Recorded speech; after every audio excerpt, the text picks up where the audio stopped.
Press, let me start by thanking you for coming and and also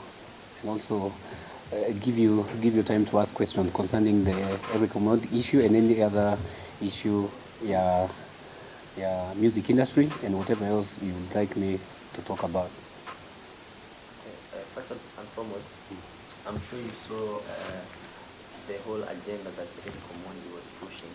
I just want to know, do you think the agenda is right the way he's pushing it, 75% Kenyan?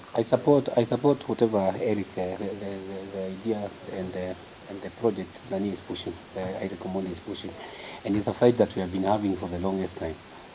But I think the route Eric is taking is not the right route to take. And I remember we talked with him, I think 1 week ago, and we had agreed to have a meeting.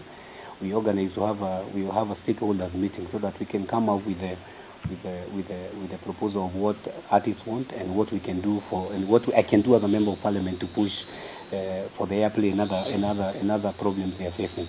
And let me say that the issue of content, the content being played on our radio stations, the law is there, and the law is very clear concerning the amount of airplay that is supposed to be played by our broadcasters. And the communication authority, it's an authority that is mandated by parliament to control the amount of, to make sure that the amount of airplay that have been agreed upon by the stakeholders is aired on our radio, by our broadcasters. And I remember, as a member of parliament, when I was elected, I organized a meeting with artists, among them Akina Nyashinsky, Nameless, and we had a meeting with the communication authority. And the information we got, because I wanted to push a bill in parliament, because I've been in the music industry for more than 15 years, and I know all the problems that the artists go through. The issue of airplay, concerts, the amount of money they get paid.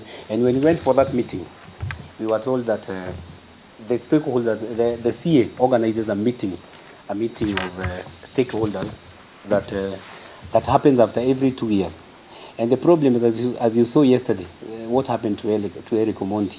He had organized a demonstration and he had invited artists to come join him for the demonstration.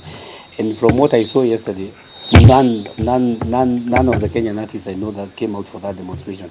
That's the problem we have been having, whereby you start a cause to fight for our musicians, but when you invite them, I remember that the last time I invited them for a meeting, niliwaambia tupatane Westlands saa 3, and some of them walikuwa nafika saa 9.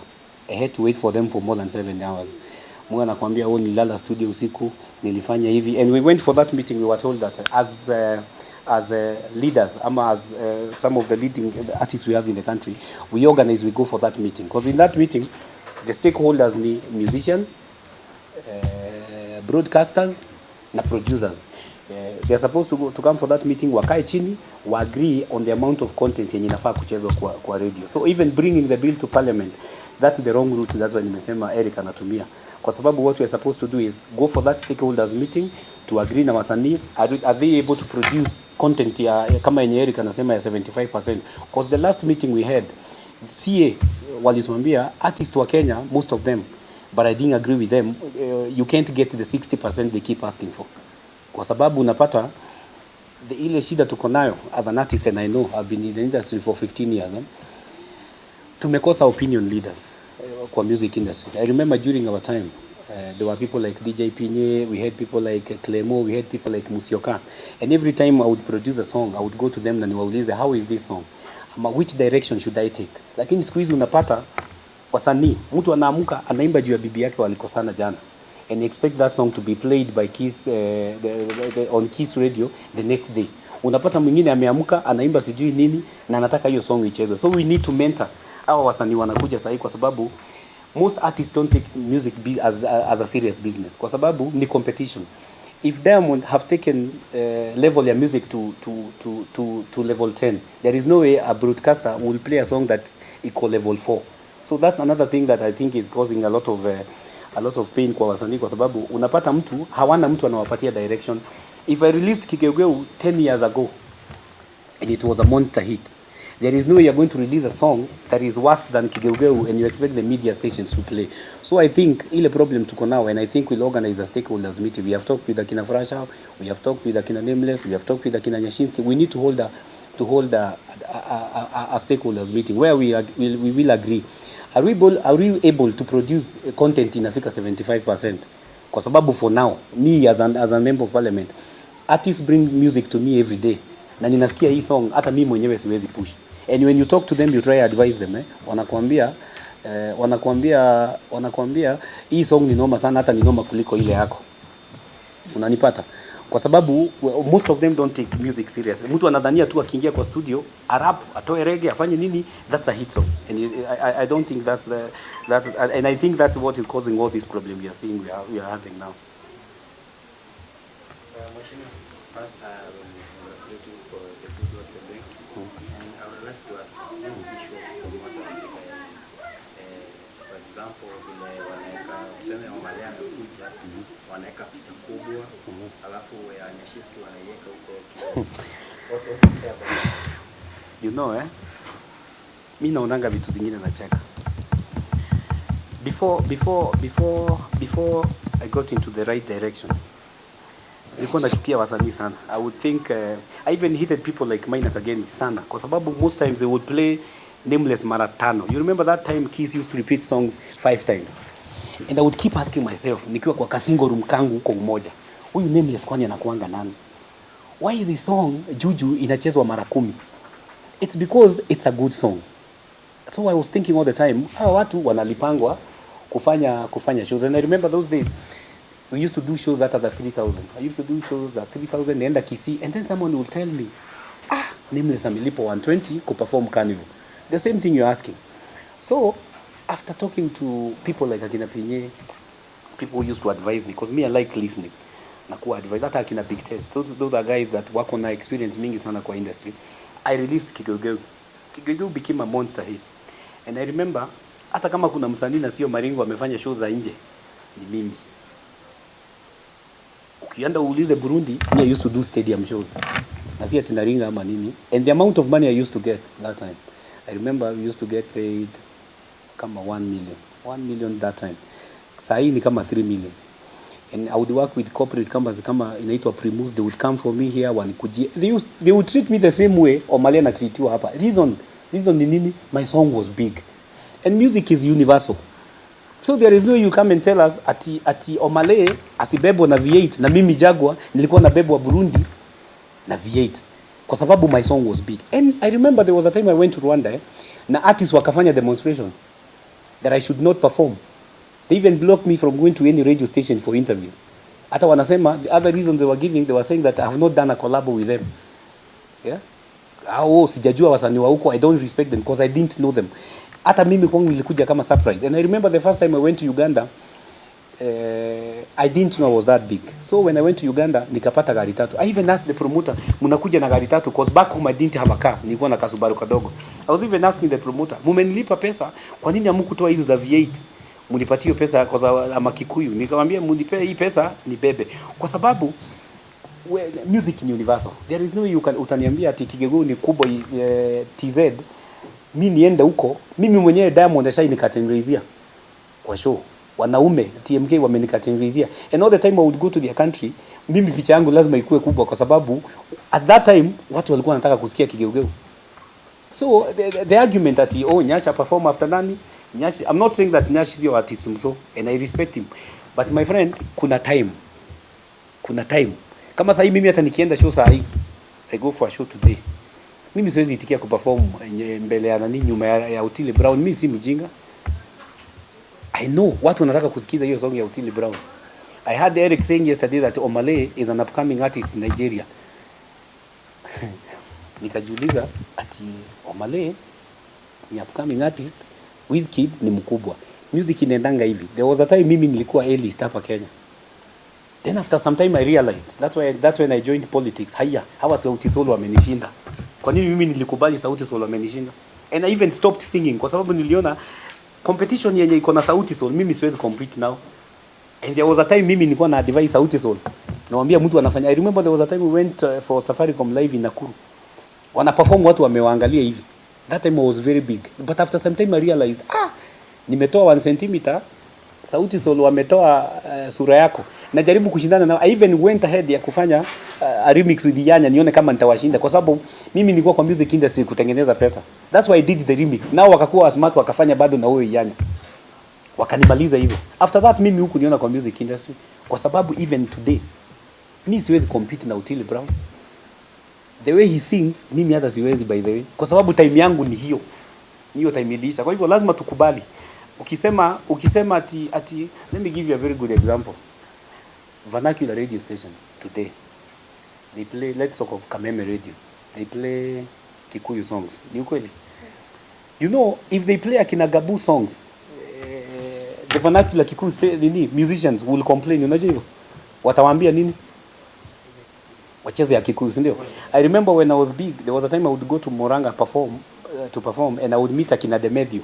And every time Demedio, mimi nilikuwa namsikiza nikiwa kijana mdogo sana, he would get angry and ask the promoter, kwa nini mnaweka Jaguar ya mwisho?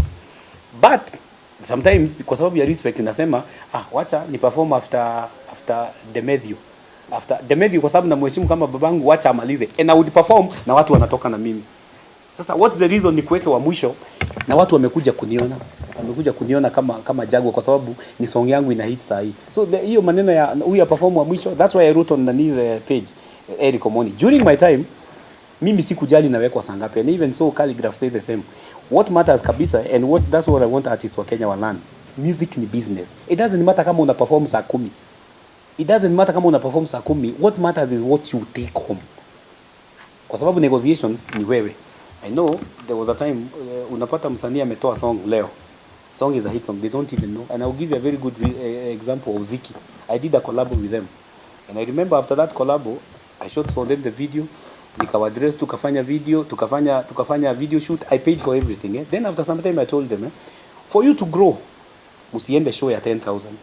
Musiende show ya 15,000. And my producer is a witness. We sat with them down and I told them, I want to invest in you guys. Ziki, take it slow. Yeah. I told them, what we need to do, this song is very big for now, but I don't want you to get exposed to huko nje. What I want is to kae chini, you come up with other 3 songs. You know what they told me? Watu wametujua, wanatuona, na tunataka sasa tuhame, tuende kwa nyumba kubwa, tuonekane kwa gari, wacha tuchukue pesa. I left them. Kwa sababu wanachukua 15,000, and if they had waited for like one year tutafute hit songs zingine 3, they would have earned the amount of money, triple the amount of money they were earning. So sababu mtu anakuita 10,000 kuja usalimie watu alafu. So brand ya mtu ni kitu ya maana sana. The way you brand yourself, that tells us the amount of money we should pay you. How you brand yourself. Ukipigiwa simu useme 100.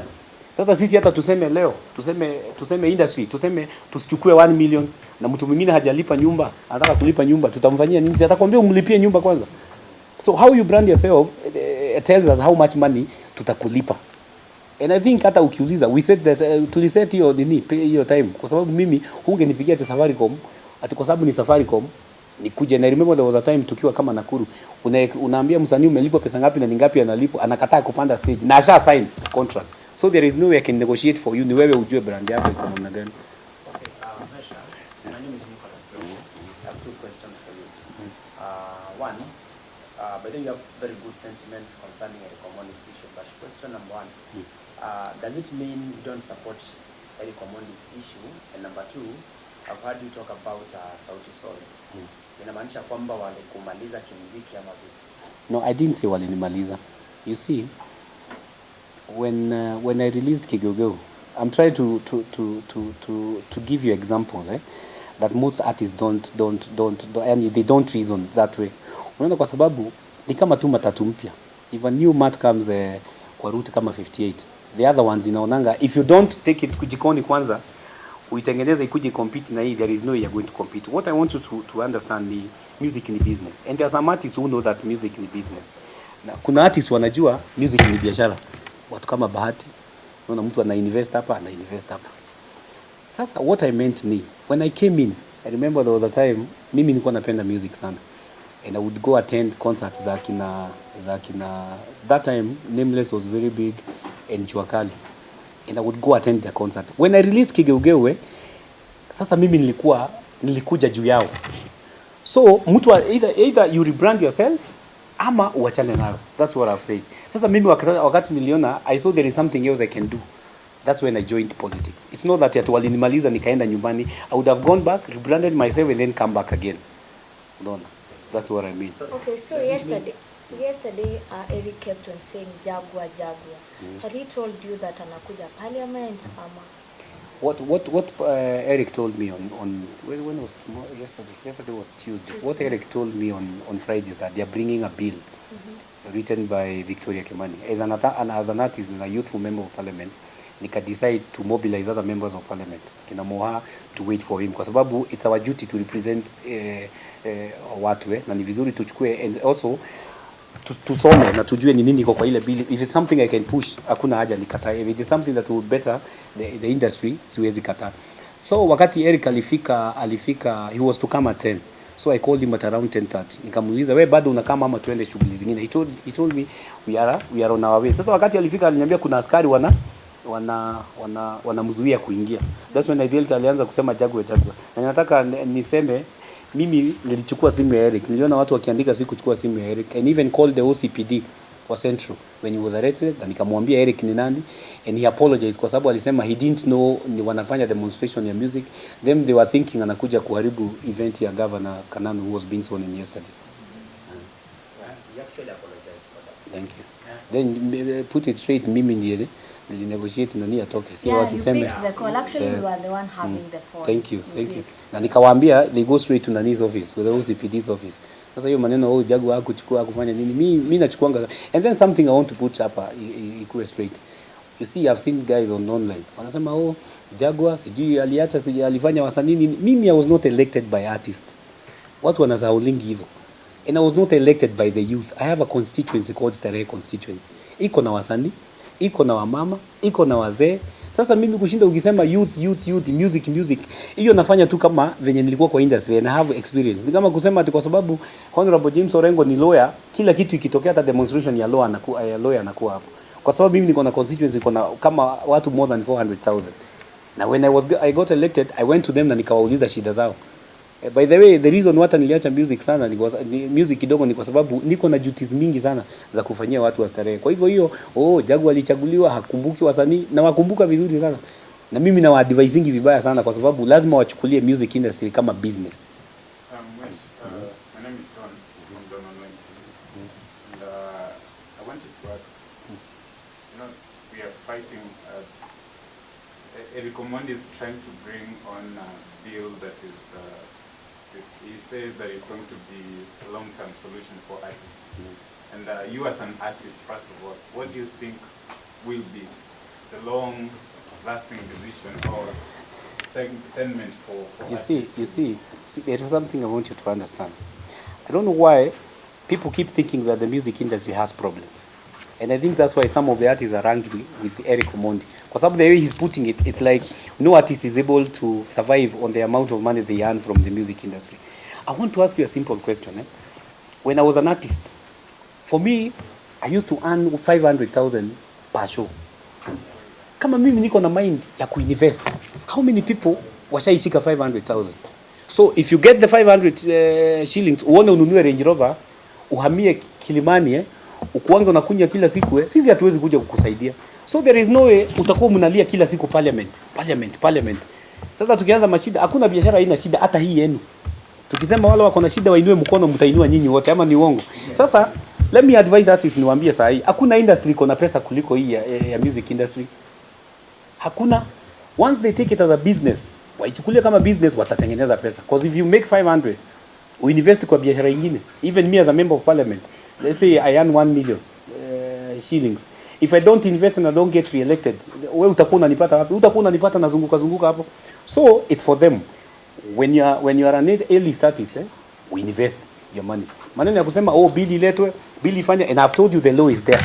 Very clear that stakeholders are supposed to sit down na CA, Communication Authority, they negotiate the amount of content that is supposed to be aired. And mind you, the set content percentage is at 40 as we speak. And some of the radio stations that violate that, they are fined 500,000. And I don't want to mention names. More than 3 radio stations have been fined 500. because of not playing the 40% content. Sasa ni wao wajipange. If they want me to lead them, wakuje kwangu, we sit down, hata kama ni National Theatre, we sit down as artists, tukae chini, lakini maneno ya tusaidiwe, kila mtu hata sahi, hata nikitoka hapo nje, mtu atasema asaidiwe. Kwa hivyo, there is nothing wrong with the industry.